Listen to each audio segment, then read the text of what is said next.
3 months. No, so I looked at the list of the address, but it's cover everybody. All right, so you're ready to get started?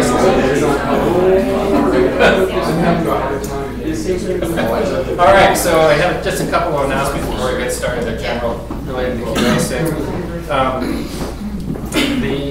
The speaker for the next QA in September will be Joyce Haver, and she's going to be talking about sabotaging quality, which is also a talk she's going to be doing at the NSQC, so we get to see a pre-run for that same one. So that's her right there.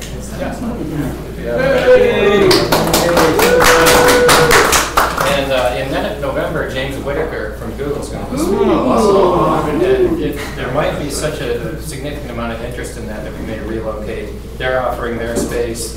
Russell Investments is offering a space on the 24th floor of a downtown Skyway. So we'll find someplace that'll suit a larger crowd, but it might be kind of fancier too. So try Safe Go Stadium. Yeah, there you go. Stadium. And Quardev going to be down at CAST. In the Linwood Convention Center, and the dates for that are August 8th through 10th. So if you're free to do that, it's really an interesting event, and there are both scheduled talks and just social things in between. The social things are free; you have to pay to go to the talks, but if you get a chance, go up there and stop by a booth and say hi. We're going to be the only ones with a booth, so it's not going to be very hard to find. So this month. We have Jacob Stevens, who's actually a Quardev employee, and Matt Pina, who's with Alaska Airlines. And they're going to be talking about what you need to understand when creating a test strategy for mobile application devices. We're hiring. Are you going to allow? Oh, sure, yeah. Before these guys take over. People might like to hear that before they disappear at the end. I work at the Omni Group, and we're hiring a Mac and iOS tester. The posting is on our website. I have what do you call them? Printouts here of the job posting. If anybody's interested, it is a full-time job with benefits. Pretty good. we are pretty close to making a decision. So if you're interested, don't delay. Apply soon. Yeah. Just because we call ourselves test pilots doesn't mean it has anything to do with training. We call it tech support people, support engines. Just like friendly. Yeah, right. Exactly. Hi, I'm Myra. I work for Cozy, which is a web service for families, schedules, lists, mobile apps, variety of services for families.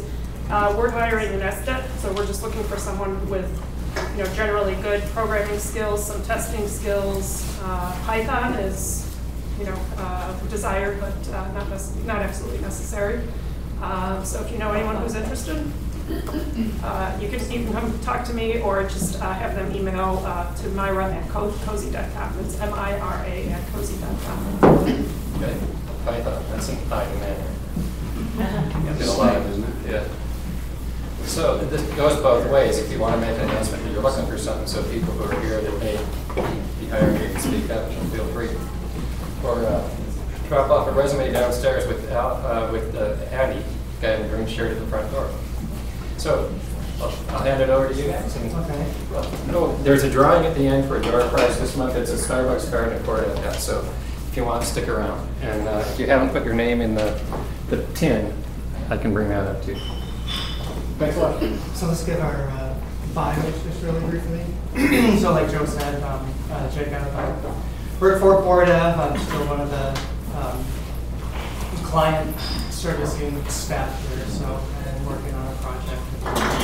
And but within all that, I've been here for 6 years, and probably two of my passions kind of came into crosshairs both with this talk. I really like test design, and I really like mobile. I'm definitely a big fan. And so that's why I'm here today. Matt, you want to? I'm Matt Pina, I'm the manager of applications quality assurance at Alaska Airlines. I've been in IT for about 30 years. Close. Before the turn of the century? Well, actually, yes. It's okay, you can own it. I've been in software development. I've been an analyst. And a tape jockey. And a tape jockey at one point. Yeah, I've gone through a lot of different phases in IT, and currently we're pretty active in web support and mobile development. And so it's a pleasure to be here to help Jake with this presentation. Thanks, Matt. I'm really happy to have you. He's got me sitting down because he hopes that my nervous energy doesn't boil over. So that's a pretty cool cucumber. So in that regard, I'm kind of thinking on Starsky and he's my hutch. Okay, I've been called a lot of things. So the first thing I want to do then after that is explain a little bit of the background of this talk, because it's got a bit of an evolution. It kind of evolved out of an article that John Bach wrote. I'm sure a few of you guys are familiar with John Bach. He wrote it for Quardev newsletter back in January, which both Matt and I contributed and helped him, with that article. And then that turned into this webinar engagement that John wasn't able to fulfill. He's kind of leaving now. And so I had the opportunity to step in. And so at that point, I took the 5 considerations for avoiding tech talk plagiarism, and I tossed that out, and I realized that I could actually add to this. And so I did, and I kind of repurposed it and made it my own. So the initial concepts, that was John, and I want to make that clear. But this is actually original concept, and you can still read the newsletter. There's some new stuff here, but I just wanted to make it clear that there's now 6 considerations, and this is not the original newsletter. I'm just standing on the shoulders of the initial newsletter. So, and one of the other reasons why I like to put it that way,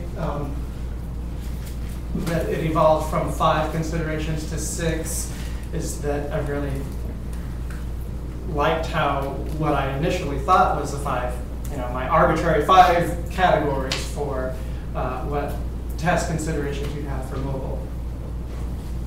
That evolved because I was missing one, right under my nose. And I just thought that was really kind of germane and appropriate, because not just the technology is changing, which is one of the reasons a lot of you guys are here, is because of how new mobile is and how maturing it is, and what does it mean now for our jobs and so on. But just even our approaches and even these considerations, very dynamic and changing and evolutionary. And so I just thought that's a really nice perspective. I want to frame it that way. I'm even going to take that one consideration, and I'm going to kind of hide it and see if you guys can kind of guess what it is, what I did wrong, kind of see where the hole was. I'm sure you probably are already thinking about what it is, but I missed it the first time around that I even really thought about this stuff, and so I just thought that would be kind of a good approach. So it might be kind of fun to see if you guys can guess that. So let's establish a little bit of context then. Very possibly a lot of you guys are new to mobile, or you haven't quite been there yet. You probably come from other platforms, whether it's the web or PC or embedded systems or whatever. Maybe your entire team is kind of new, and you might be coming tonight and just kind of wondering how different is mobile. Well, one of the first things to think about is that our starting points. Okay, is that in there? No, I didn't put it on the slide. Our starting point can really shape our views or what our expectations are. We have this in a frame of reference, and we want to know how applicable is that, and what else am I missing? And I know you have kind of a nice perspective on the answer to this question of how different is mobile? And it's a world without wires, but what else? You want to give your little spin on what your perspective is? Well, it's different. We know that it's different. When you've been through in IT for a little while, you realize it's just another platform. Every platform has had its unique elements and its challenges, but it's just another another way to go forward. So it's a different interface for us. This one brings forward the challenges of some unpredictability in that, it's before, especially with laptops, you're looking at, where you connect hardwired, or even desktops where you're hardwired, or then you went to Wi-Fi. Now you're looking at these mobile networks that you're tapping into. And are you on the Wi-Fi, or are you on the mobile network? Does your device say it's 4G, and are you anywhere near a 4G tower? Can you really expect to get those kinds of performance measurements all the time? I think the hardware platform itself, it's light. It's limited in some ways, and so to take advantage of that, we have to consider things a little bit differently. Right. And I think again, it's the way it's used is different. So I think, given those areas, I think that doesn't really answer the question. What it does is gives you a framework around what things that you start to think about when you get into the mobile arena. Yeah, definitely. I feel strongly the same way. A lot of this is the same. It's kind of different logistics as far as test design and test execution. And it's built off of that's a point that you made, is that it's really about the value proposition of what it's used for. They're used because it's slightly different. So, and that's important to keep in mind here, because these test considerations, this is not all unique to mobile, really. Like browser compatibility is something that is germane on mobile, but that's not unique or new. We've all seen that before already.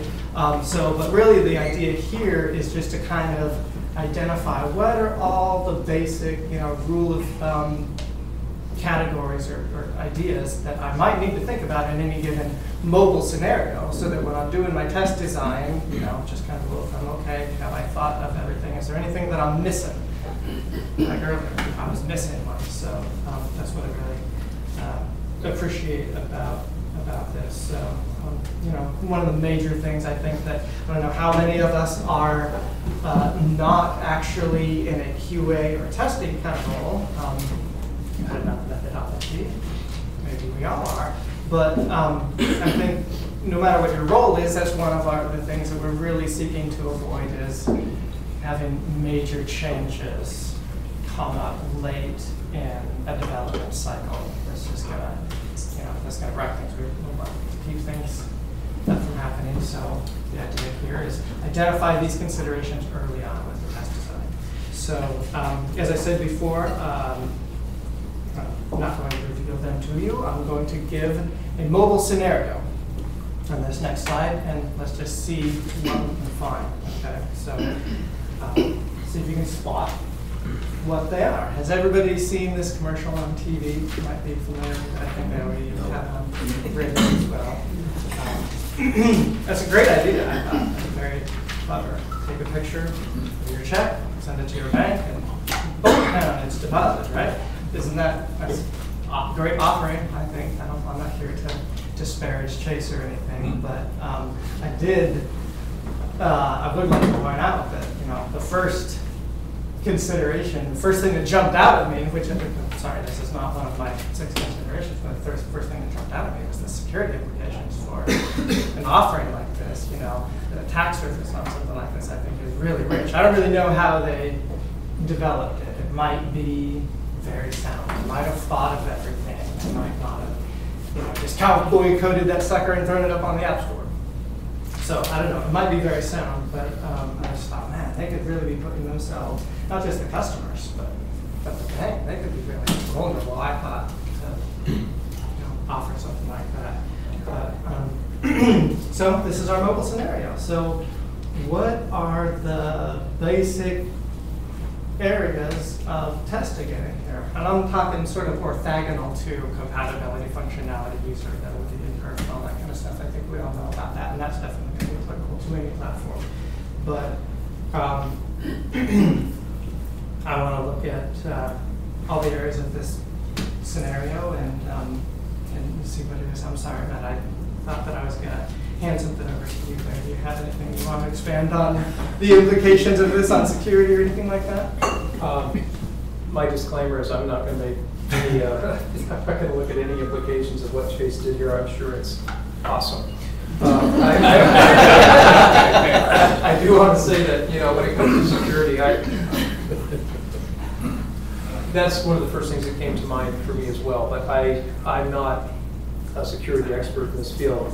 I really do believe, though, that when you look at these things and your mind starts to work with them, that you could probably do several seminars just on that topic itself. So I think some of the things that, you know, come to mind for me is that you now have a device that can be accessed in many ways. The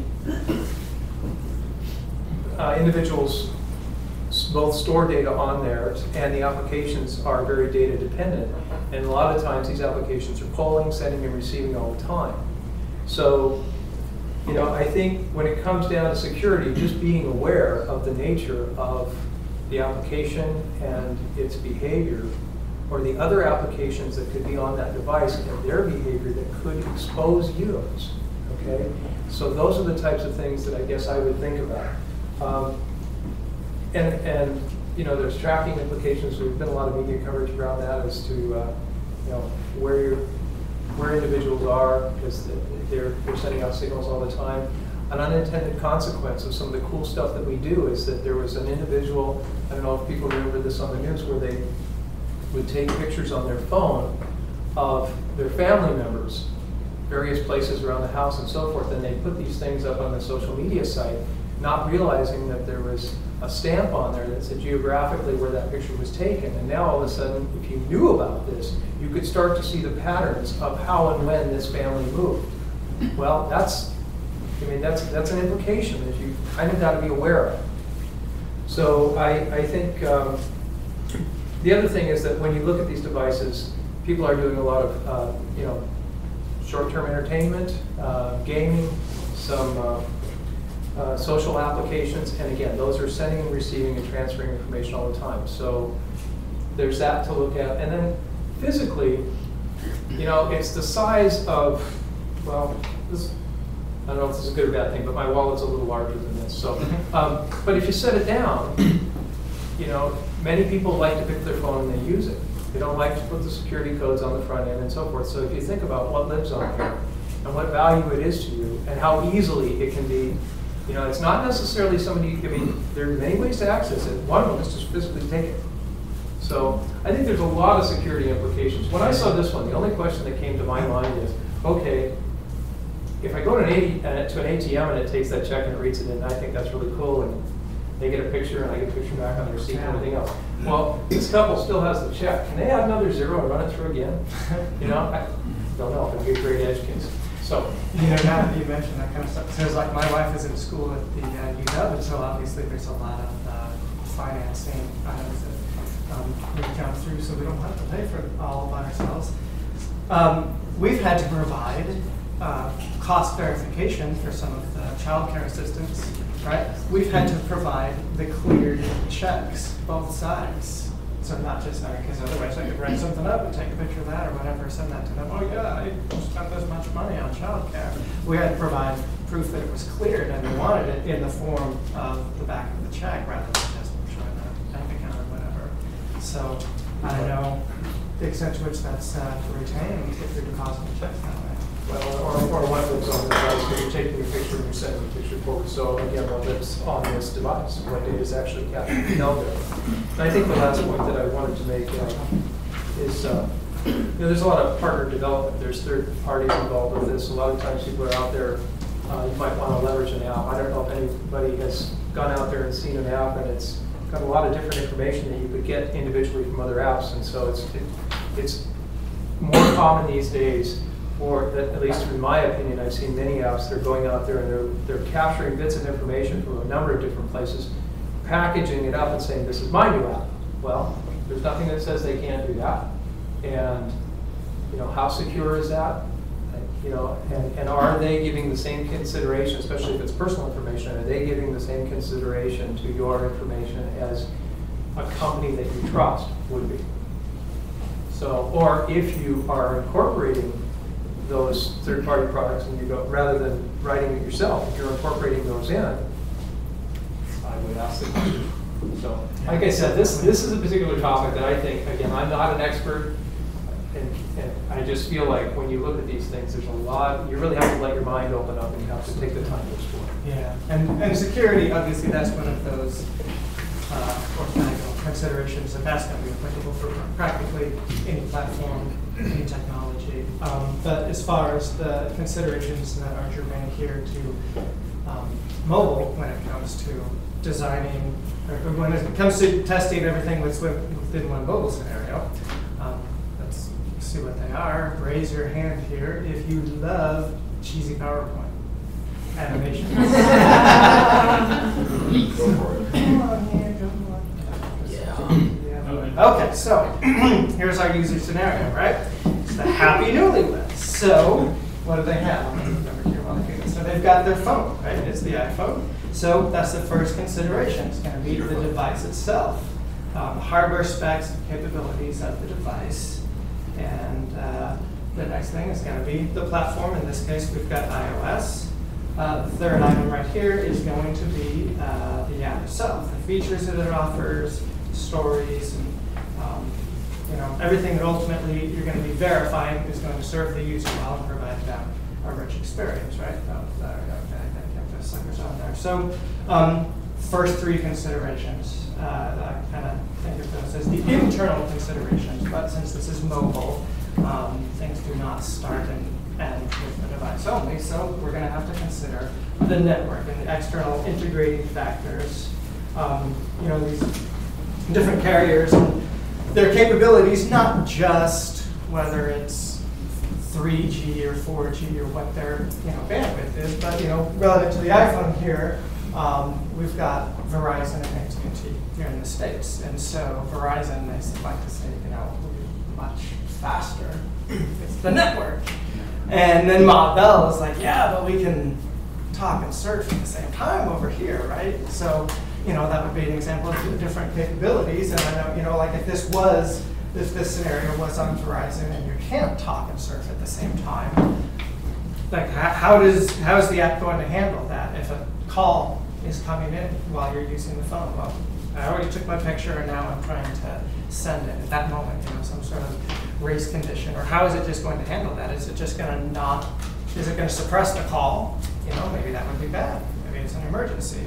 Or is it what's going to happen to the check? Is it going to be thrown on the stack? Is it going to be okay when you hang up the phone, you're done with that call? If it, is that going to, is it going to resend? Is it going to send twice as a result of that? Obviously, there's multiple ways to answer questions like that, but as testers, those are kind of questions that we have to raise and then go ahead and answer. I'm so glad that you went that way with this slide. I saw that newlywed dad in the camera. Oh, you No, I thought it was going to be a Tanya Harding picture. Okay. Yes, so we need to consider carriers. And as you see on the other item there, we might need to consider location. Where are they if they're not on a pornographic set? Are they, where are they at? Are they maybe in Brazil? If I can get my little Copacabana graphic on there. Hotel Copacabana. So where are they? Are they in another country? Roaming comes in on that kind of stuff. But not just where geographically, but topographically. We got 3 and 4G shadows, we've got elevators, we've got parking garages. There's a lot of different ways that connectivity can get affected. And so, and that might be relevant for a situation. Like what if they got the bargain basement hotel? Like they're actually in the basement of them, They're depositing their checks and like, thanks grandma for the $10. But we're before their honeymoon, they're in the basement. So how well is this going to work? Right. So topography or location, that's the other item there. And which I kind of struggled with whether or not that's really a part of just network or not. And I realized, a lot of people are going to kind of look at connectivity as kind of a book. It's kind of Wi-Fi or not Wi-Fi, or connected or not connected. And when you guys encounter this on your team, a lot of people might just be like, you know what? If they're connected, we're golden. And if they're hiking up Kilimanjaro, that's not our problem. And that's going to be a common way to deal with it, and that might be okay depending on your scenario. It's all about context. Increasingly, I think as we move forward and things mature, it's probably not as adequate just to think of it as a Boolean. But as we reach that, though, we'll get into that a little bit more. Have anything that you want to add at this point? Well, so far our focus has been really around the device, but when you start talking about these different areas, there's data being sent back and forth, and that connectivity is really important. But I think when you're considering your app, you also need to consider the volume of use, how far that data has to travel to get to the web services, and then getting access to the processing power and so forth that are going to grind through the information and send it back. So it's not just really whether or not you're in an elevator or in a basement. It's it's your relationship to a whole bunch of things. Definitely. I get it. Matt had mentioned when we were talking, he thought it would be fun to make this even cheesier and have the network's here, the cell tower, and now it's over here. It's gone. Oh, that's right. And now it's back over here. Their hotel room was in the back of the RV. Exactly. Yeah. But I already identified that thing. If the location is non-Boolean, you have to support it. And you have to be flown to Brazil to do an appropriate test. You can't spoof that you're in Brazil from the phone. You have to go to a mountain and to a beach in Brazil and make sure that your test case works. It's the only way you can test your scenario. Yeah, I think that's the only way. Then I support your theory of not accepting that those are outside the test.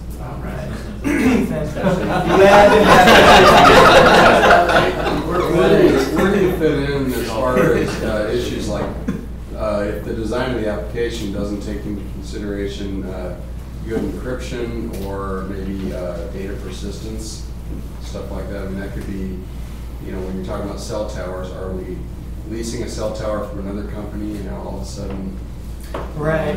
The persistence of the data might not get cleaned up or something? It's a good question. I guess it's probably worth clarifying it. I'm not necessarily going to impose my perspective on everybody else, but really I kind of think that the testing needs kind of essentially flow from these considerations. I think that's kind of what they're there. So, for instance, just to take one of these like feature, depending on what your app, or even if maybe it's just the mobile site that people are going to browse to, whatever you're offering, your requirements, your functionality, that's going to flow from that. And so, even though I like to get into some of that security implications because it's so rich and fascinating to a guy like me, but I really think that that's kind of either orthogonal or secondary, not in the sense of importance, but sequential, in that if you kind of take these considerations as far as all the components of a mobile scenario and say, okay, I might have to think about location, or maybe I don't have to because of this context, and then from there you're going to get into security or usability, or depending on what the app does, whether it's data-driven, and then questions about persistency and stuff is probably going to flow from that, I would imagine. Does that make sense? Sure. If I could, Yeah. One of the things that I think mobile technology leads you to have to think about, maybe an exercise you should go through these days, is, we used to diagram out applications quite a bit, and the appetite for documentation has diminished over the years. But when you're talking about a mobile application, where it's going to live, and how it's going to communicate, and the multiple places that it's going to connect, it's worth it, I think, to go through that exercise and answer some of the questions that you just thought of. You see what I'm saying? And by drawing this whole thing out, it's kind of like, okay, I've got a schematic here, and I can get an idea of, do I have a point of failure potentially, or what don't I know about this area where this is going to go? And then, You know, because it all comes down to, again, you know, requirements and functionality and so forth. That stuff doesn't change no matter what we do, but unless you can really see that landscape and really get some clear thought around it, you're likely to miss something.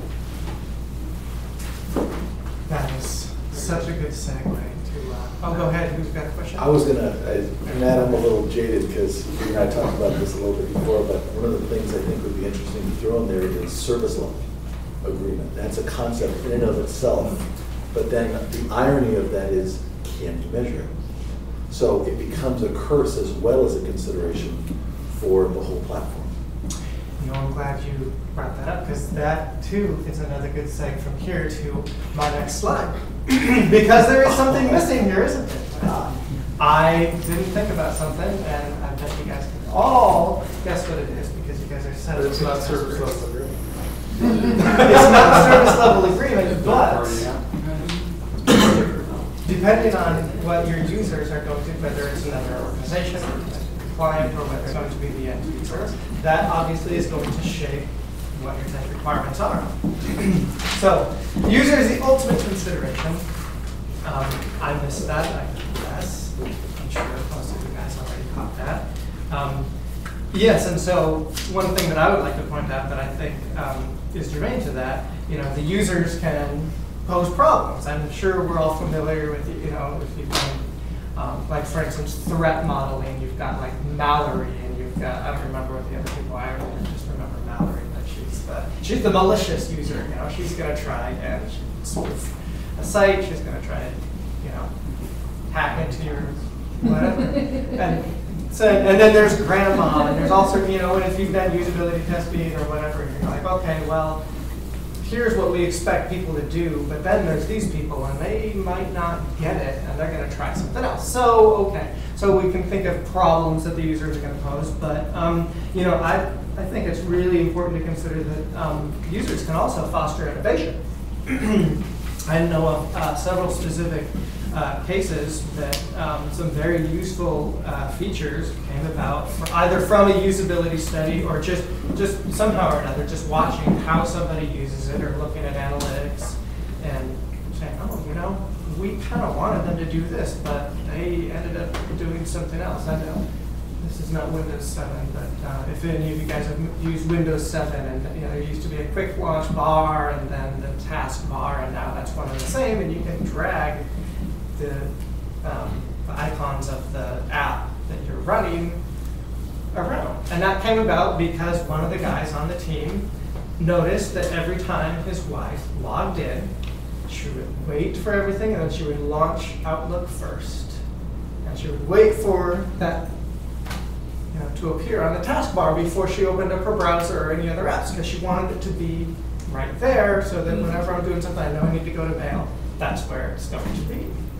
And so you realize, my gosh, we can solve that. We just didn't realize that that was an actual problem, right? So users can foster innovation. Just think about how they're using our products. You know, what do they want to use our technology for? What do they care about?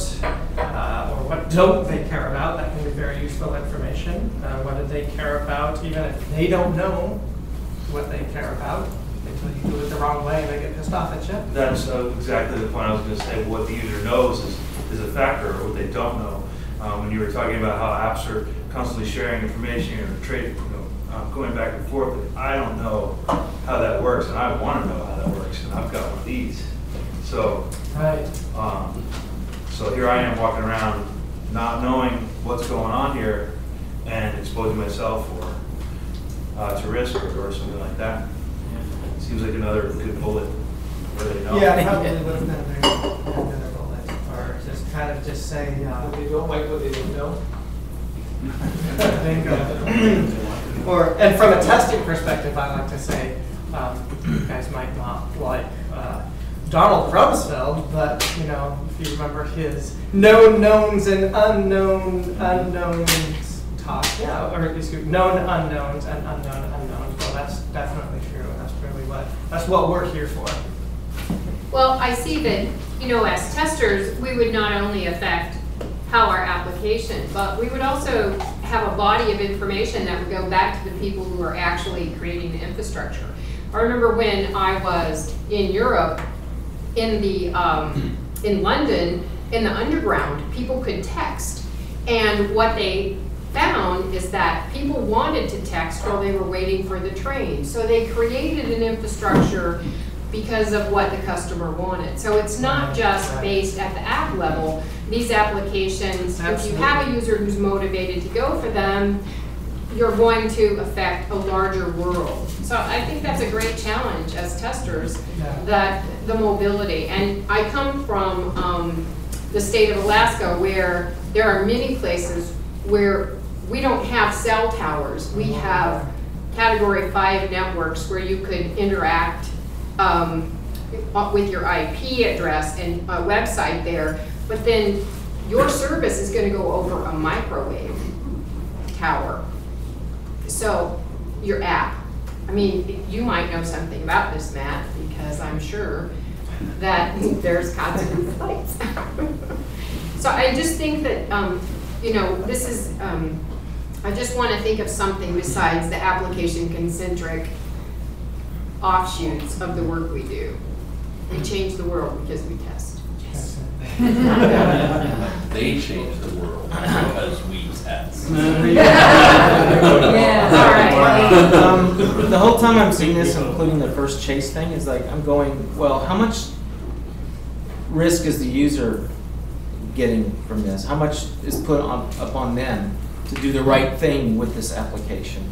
And is the developer thinking about trying to reduce the risk from the user and actually put it back on themselves? Because they're the ones who's selling the product, right? So if you're taking a picture of your check, are you taking it properly, you know? And is their software going to distinguish that correctly? And is it going to be able to assume all that stuff? So when you get your little toy, you just think, oh, it worked. Ooh, look at that, it's great. But then later on you realize, oh my God, look what happened, man. My bank account was emptied out, and I had no idea where things went wrong. So how much testing should be about considering the user's needs above anything else. I have to also point out, this is not unique to mobile. Obviously, there's a user for every piece of technology and everything, but I could jump in here. There's a couple things. To your point, you know, if a company is going to put out a product, you know, that company has a brand, and they don't want to damage that brand. The trust in that brand is what, you know, has made them successful to this point. So I think the questions that a QA person would typically ask are, you know, I see data transferring, okay, whether it's just name and address, or whether it is getting down to credit card numbers or social security cards or something like that, where we know they need a much deeper level of security. Those are conversations that we would want to have, okay? I can't tell you exactly what the appropriate testing would be for that particular application, but those are things we want to have.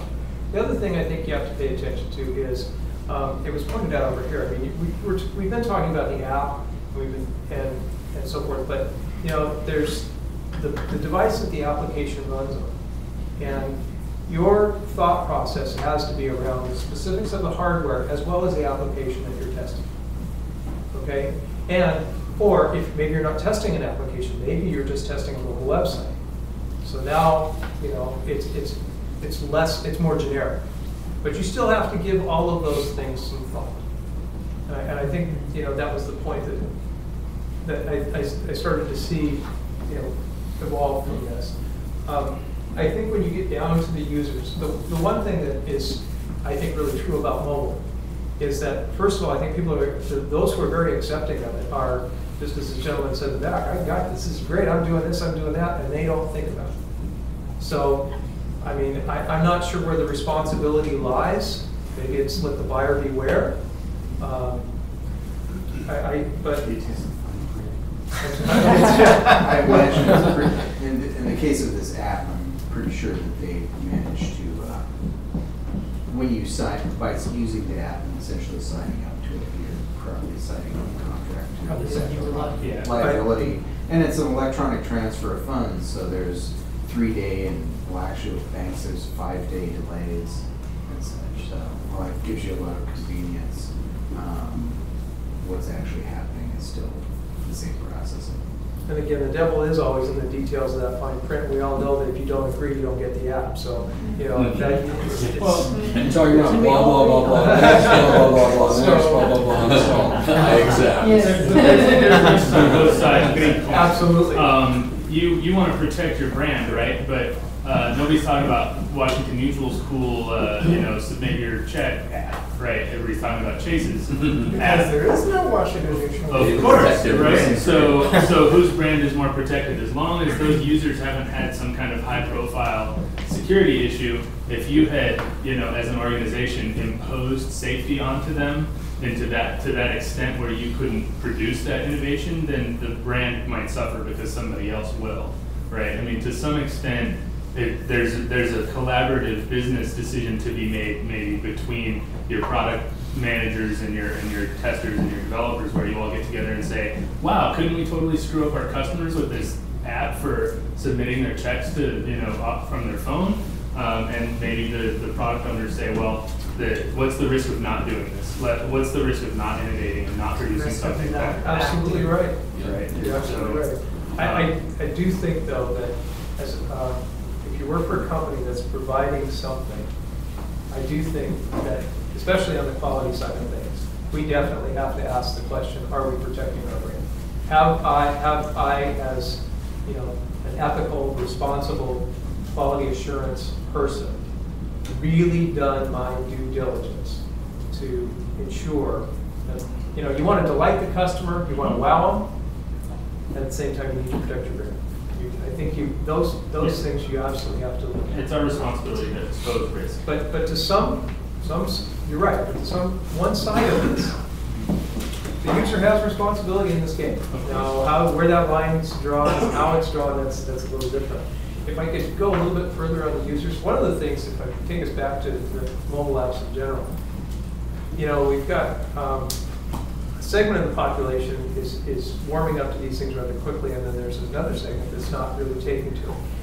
And it's interesting because a lot of people are looking at the cost and the need and so forth. And I think one of the things to consider, I like to think of mobile devices as kind of your own personal Swiss Army knife. You go to the store and you buy one that's got the saw and the knife and the short knife, and then the other ones have scissors and the corkscrew kind of course. Thank you for that. And then it's interesting when you think about the user and the application. There were points made around how they may not use it like you expected, and I think it comes down in some cases to the difference between the user that is more involved in social media and being in touch, quick text, email, quick on Facebook or Twitter or something like that, versus maybe someone who is, I like to refer to them as road warriors, people that are out traveling away from their office quite a bit. Yeah, they will use the phone, whereas on the other side, those folks may not use the phone as much.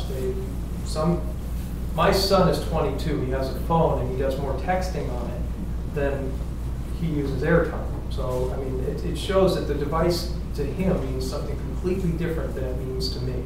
And when I'm out working or doing things, there's being in contact with the office or being in contact with my team, or if I'm traveling, wanting to look at what's going on with my arrangements for the flight, my hotel, or whatever. And I'm maybe more interested, or I want to look at a presentation or a Word doc or something like that, whereas my son could care less about that. He'd rather check and see what's happening on Facebook and take a couple of pictures and share it with his friends and things like that. So I think that the point that I'm trying to make is that when you're looking at your application, you now have to take on the mindset of more than one type of user.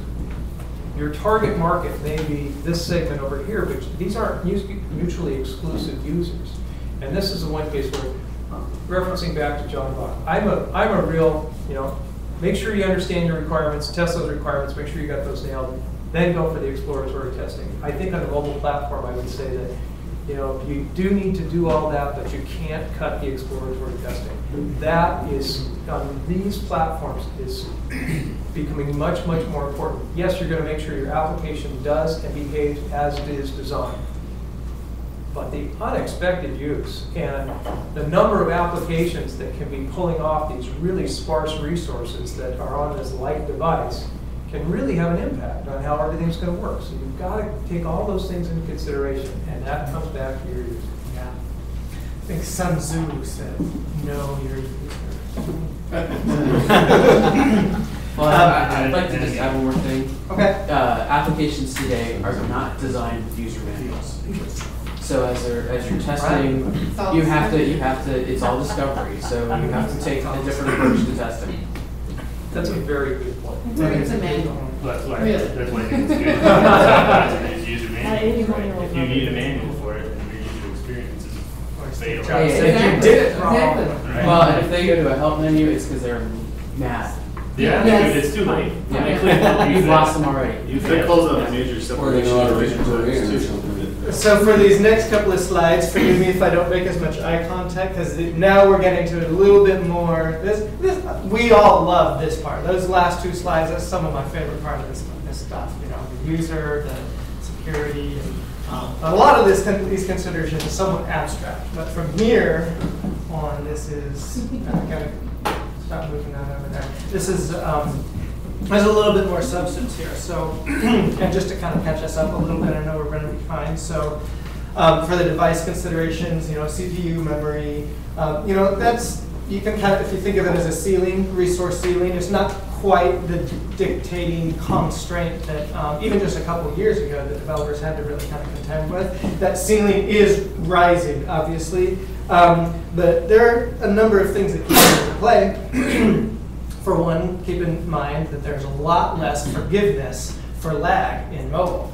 So again, getting back to the user, right? People expect the interface to be snappy, and so just minuscule delay in a mobile situation can be very detrimental to your success, to your user's experience. And keep in mind the ecosystem of mobile is still somewhat fragile. Paid apps don't even hold a candle to free apps when it comes to downloads. I mean, it's not even close. So if it's a competitive situation and you're ever so laggy, that can have an impact on your ultimate success. And even with like dual prop is probably the standard right now for current generation of smartphones. But that doesn't mean that the resources are limitless yet, you know. And even though the resources aren't limitless, keep in mind the demands are not lenient. But I bring up smartphones to also make a juxtapositioning a point that just like not all of us get to drive a Lexus or a Mercedes now, do we? So not everybody still has a smartphone just yet. Feature phones have software too, and even the smartphone market is expanding downward in terms of capabilities. Back in April, there were a lot of rumors that Apple's going to do a prepaid iPhone, you know, scaled down capabilities. And I know for Windows Phone 7 and Android, there's already a number of tiers of, you know, they can be a smartphone instead of a feature phone, but a lot of it is going to be scaled down. So, you know, technology is kind of progressing at this breakneck pace. I don't really expect any of that to change, but that doesn't mean that the resource constraints aren't going to remain in play. So they definitely are. So that was the first three. I wanted to point out with storage. Removable is a nice thing to consider. A lot of phones have SD cards, and if the user has access to that, then you're going to have to test for write interruption. Somebody is going to pop it out in the middle of a critical operation or something, and you've got to make sure you're going to be able to recover from that. So battery life is probably, I think, the number one differentiating factor between mobile and everything else. And it's gotten better. It's gotten a lot better. Again, the ceiling has raised, but you know, a sloppy app can still drain battery life. I won't get into whether Adobe is right or whether Steve Jobs is right or anything like that, but you know, so how can battery life be drained? How can you write a sloppy app the biggest factor is screen repaint. So, you know, to me, I always thought, hey, the most gorgeous dynamic app that you can develop is win for the customer, right? But they're not going to like it if you suck the juice down. So keep that in mind. It's kind of a balancing act. There's value in keeping the interface simple. And speaking of the screen, do I have that on here? The screen size, we're dealing with limited screen real estate, not just how much can you put on one slate, but how much should you put on one slate, because we have to keep in mind how much is the user going to put up with. So if you're supporting touch, the buttons and text boxes and all these controls, they got to be touchable. So they can't be too small, they can't be too slim, they can't be too close together. And then keyboard typing on a touch screen is not the bee's knees, is it? And so I know a lot of people can type more and faster on a tactile slide-out QWERTY, but we have to consider how well it's going to work on touch, and you might have to support T9 as well. Shaking the head. You might not, is the right way to put that.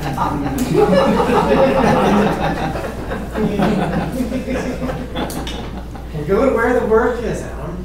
So, are you going to add anything on that slide? I think Don is covering this one. Can I add in screen orientations and number of screens? Because that's been orientation. Yeah, absolutely, absolutely. I think I do mention that later on, but yeah, I mean, just generally, yeah, I probably should have added it. Screen resolution, like tablet HD. Like what? Like tablet HD, you know, like Yeah. you need a whole nother Aspect 12 by 8, ratios. right? Yeah. You're not just talking about iPhone's aspect ratio is 1.5. That was probably practically non-existent, I think, before the iPhone. So yeah, aspect ratios, scaling up and down, definitely. That's relevant. I really like bringing this up. This is really interesting, and I'm not trying to pick on anybody. But compatibility usually applies to OS and browser. That's always the first thing I think about when it comes to compatibility.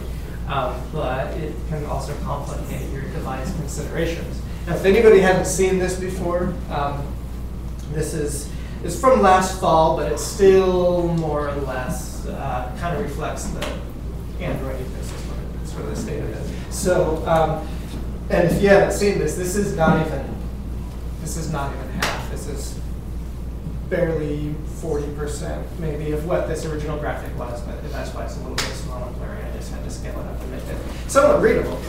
But so when TweetDeck released the beta of their Android app, they were shocked at, and it was only a couple of days too, I think 26,000 downloads, individual users or so, and they were just shocked at the hackitude and just the sheer variety. I mean, there's like iPhones on T-Mobile in here, and there's all sorts of stuff.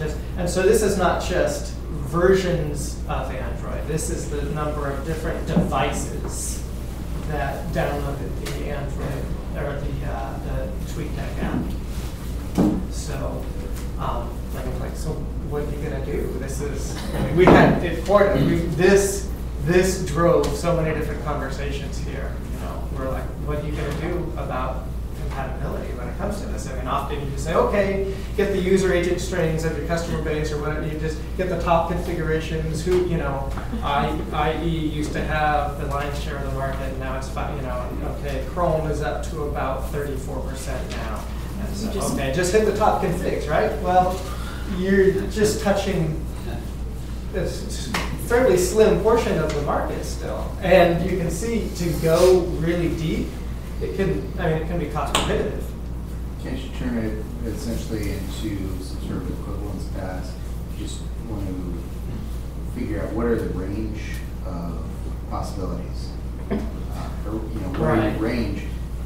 These guys fall somewhere inside those ranges. Your edge of ranges where you get, to some degree you get your tests to see how you can behave at your frontier. Right. Like I'm not. I guess I would say I'm not trying to build a scenario that no, you must test all pairs. All pairs is the only way to set your scope. But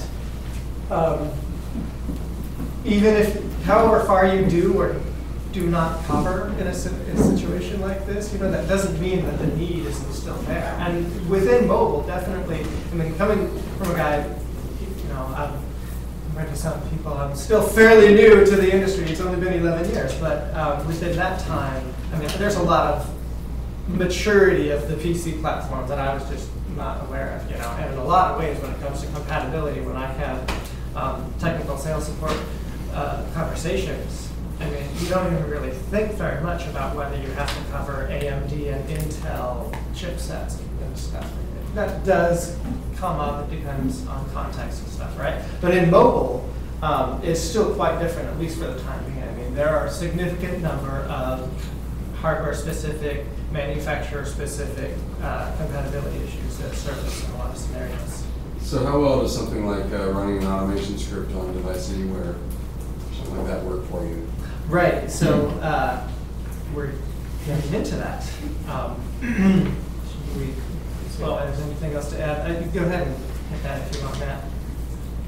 Well, I think when it comes down to testing applications on these devices, I think you've got to look at, first of all, if you take the two mains, the Android platform and then the Apple platform, and, you know, there's considerations that you can have the same application and find a way to port it between both platforms, but then there are unique controls to each of the pieces of hardware, like how you get back to the main screen and things like that. So I think when you structure any kind of automation against this, you're going to have to think in a way around what can I write to go against, you know, that's app specific, or do I need to write a series of scripts that are specific to the device and then take me into some app-specific devices so I might be able to port those between more than one kind of hardware. That's almost equivalent to a Mac versus PC type view of the world, where you don't have necessarily the Apple key on the PC. Well, in fact, I'd say they're very similar, right? If not the same argument. I think you have to give additional consideration to the tablet platform as well, because although you can take a mobile app and bring it onto a tablet, and it'll probably work, but then you have design possibilities where you've got a whole lot more real estate to expand it out. It's, you know, in many cases, it just gets blurred. But you also have marketing opportunities, or you have additional feature opportunities. So I think maybe you're, again, in an automated world, and there are many tools out there, and there are more that enter the market all the time, and they're coming up with interfaces to go back to our test management software, something like Quality Center, whatever you could feed back to them and so forth. They're coming along, but I think you really have to think more in a unit sense, or around, okay, this covers this piece of the application, and if that's what's going to go to the tablet, then I can probably still use those tests, but I can't take for granted that that will cover everything I need, because I don't know that the development team is going to use more of that real estate.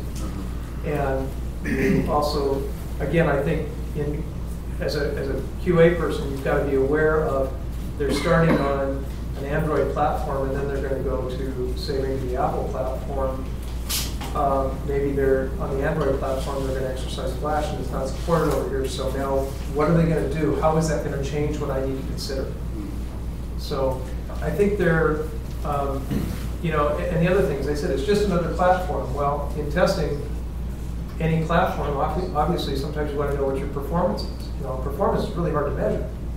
And it's one thing, like if anybody's used a tool such as LoadRunner or something like that against a web application, and we've got one device sending virtual users against something else. Well, this is a standalone device. So again, they're making more and more tools for it, but you may have to look at one of those services that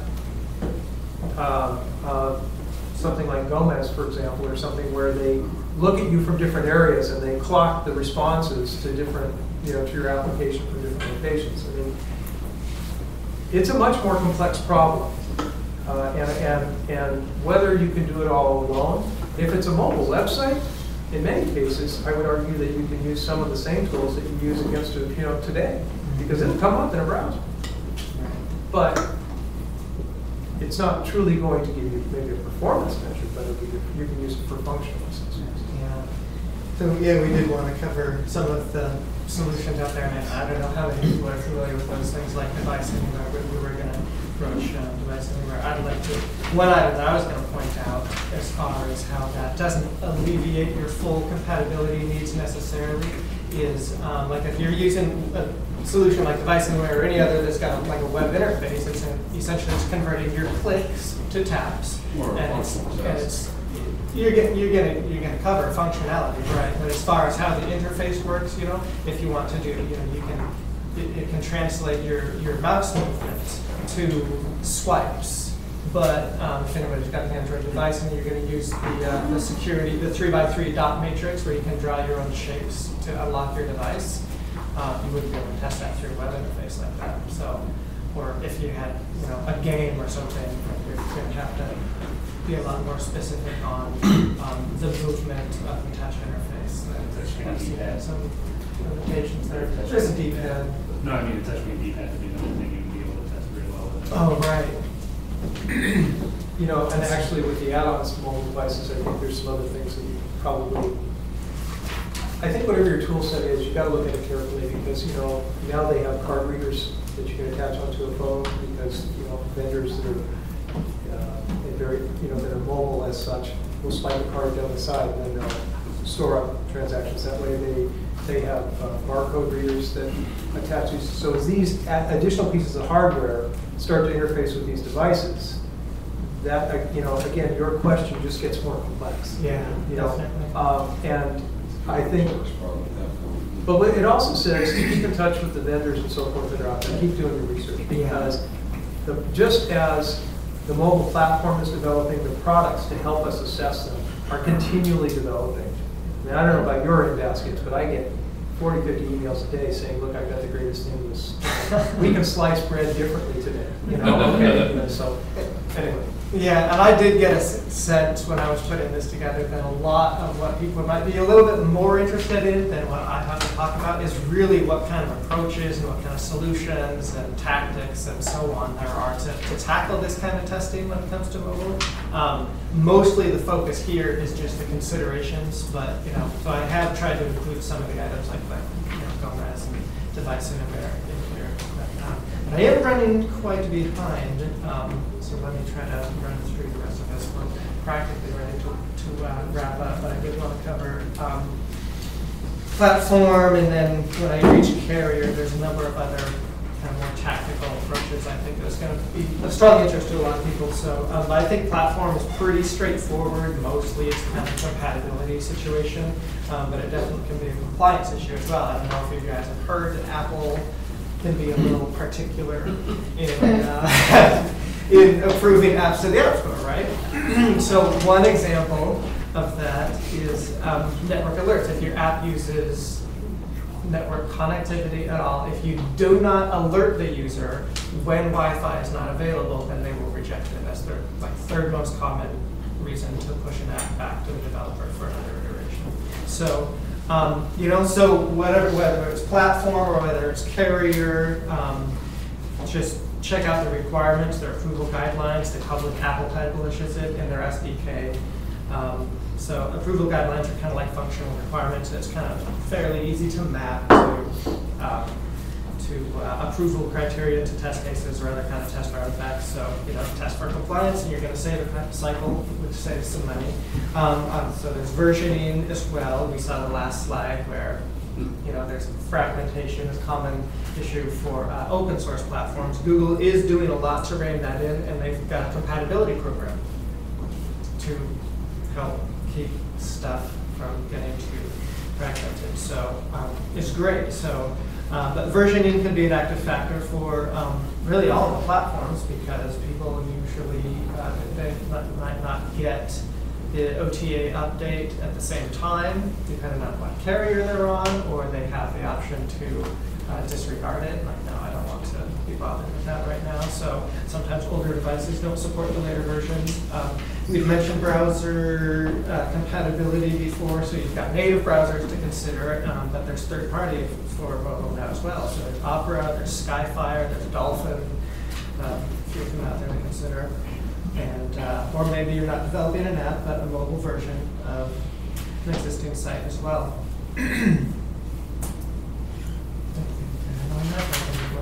So, all right, let's skip forward then. Features. Again, somewhat straightforward. That's going to be fine. You know, like as you were mentioning earlier, Art. That's kind of, you know, that's what drives what your functionality is. What does it do? What shouldn't it do? You know, so on. I did feel like broaching the topic of near-field communication is fairly new. Google Wallet is out there now. Phone replacing your wallet, right? It's kind of essentially what the idea is, which I'd like to point out was Carl Middleton's idea first. He told me about that several years ago, and but you know what? He bought a first-generation Droid and probably made the mistake of talking to somebody about his idea while he was on the phone, and that's what happened. Yeah, Carl Middleton is a Winklevoss. Yeah. So. I think they've actually had that in Japan for about 10 years. I'm sure. I don't know. One other item I wanted to pull up right here is that T-Mobile might get in about 10 years. Not to get into security too much. Matt and I both Don't think we forget might come back for a security talk someday on mobile. But one item that I wanted to point out here when it comes to features that does kind of touch on security, it's been reported in multiple places that probably 2/3 of mobile applications that have data connectivity transmit your username, your password, and your UDID, your unique device identifier, in the plain text. 66% of them. And I mean, what are we at? Is there like 1 billion apps? Everybody brags about the number in their store, right? So, it's rich. Security is rich here. Okay, so I don't know if we're gonna finish everything, but I did want to get to carrier considerations because I think a lot of you guys are really gonna enjoy this. So I think the biggest question most of you probably had when you came in here is, how do you test?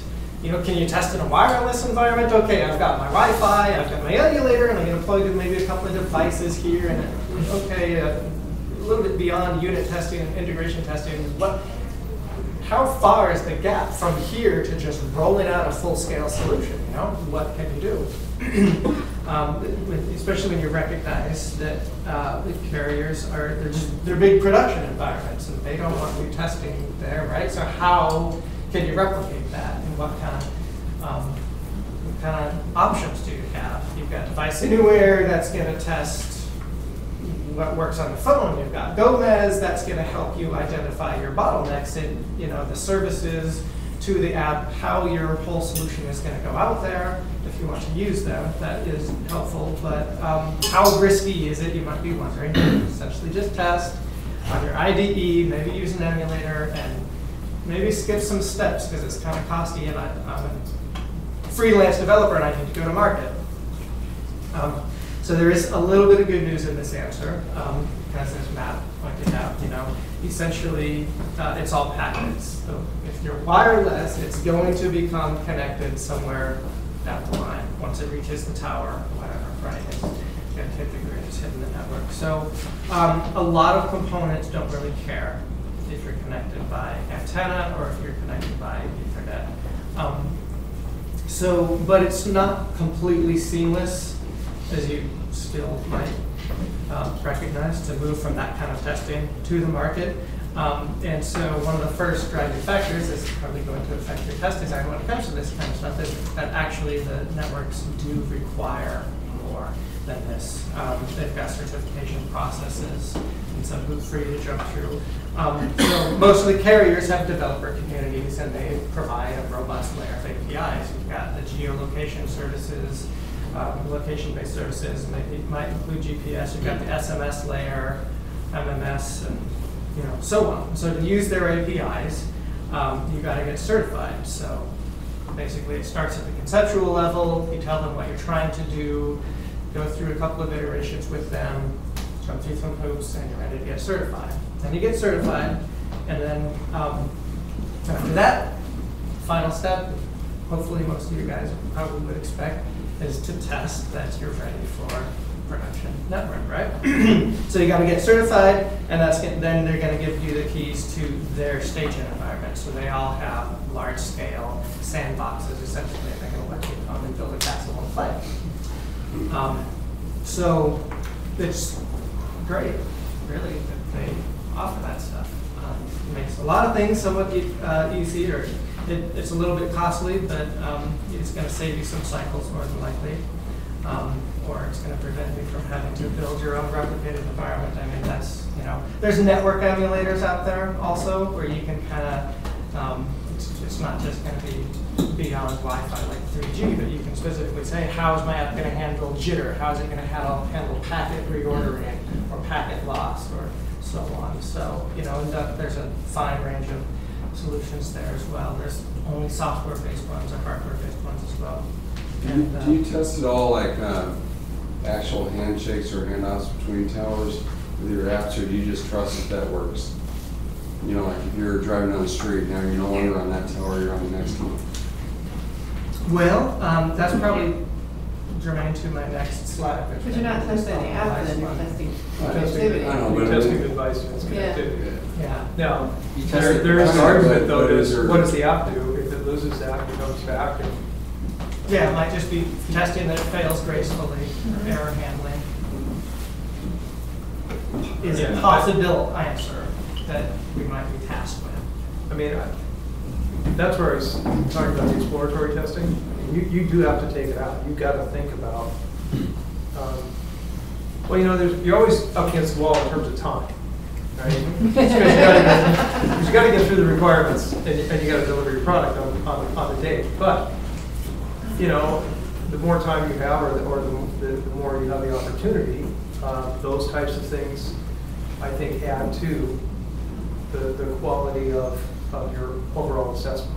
So, I mean, I wouldn't tell you not to do that. I think it's great to do that, but I also know the reality of, most of the time we go down the path of developing and bringing a product to market. They wanted it yesterday, and we haven't even started with the requirements. So, Well, and you would never finish testing if you tested every possible. That's right. And every piece of the data stream that you're doing. You can't test all that. You have to to trust. Finished only abandoned. Exactly. You have to trust that other folks are testing that as well.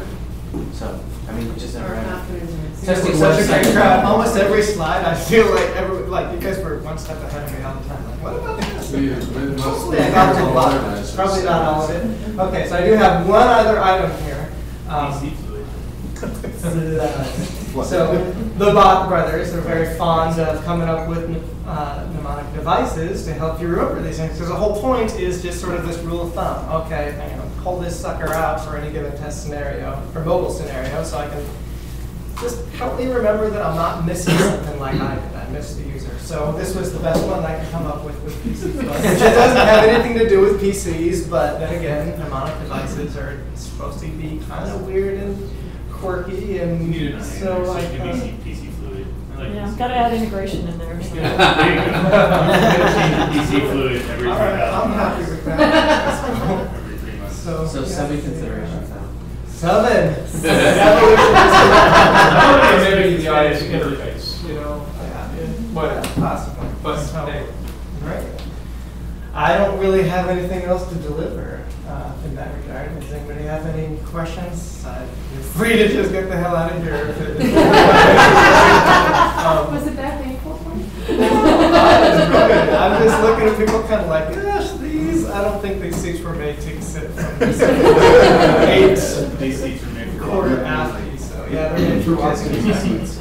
They did not test these. well, if I could just say, the one thing that I hope for is that I realize this is a presentation style, but I really was hoping for more of a dialogue, and I was really pleased that you guys did engage. I mean, I think we've all touched this in one way or another, and I think that the intent of this was not to have you walk out of here with the answers. you got a cool line that you can have an eye into. But at the same time, I think it's just, you're now aware of maybe something that you weren't already aware of. You're maybe thinking about things that maybe you weren't already thinking of, and maybe things that you were thinking of, you just got some validation on. So I think, it is a difficult question. The point of, do you take it out and walk around? Is that testing the network, or is that testing the application? Can you test forever? The answer is yes, and we all know that nothing would ever get to market. So I think just being aware, and I think the ability of everybody to share, kind of their thoughts in this, I think made it more meaningful for me. So I really appreciate you guys, being part of this, and at least for me, you guys made it more meaningful. Thank you.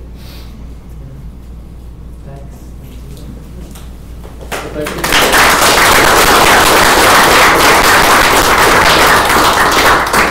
know we're going to post this up on the site later on in PDF form.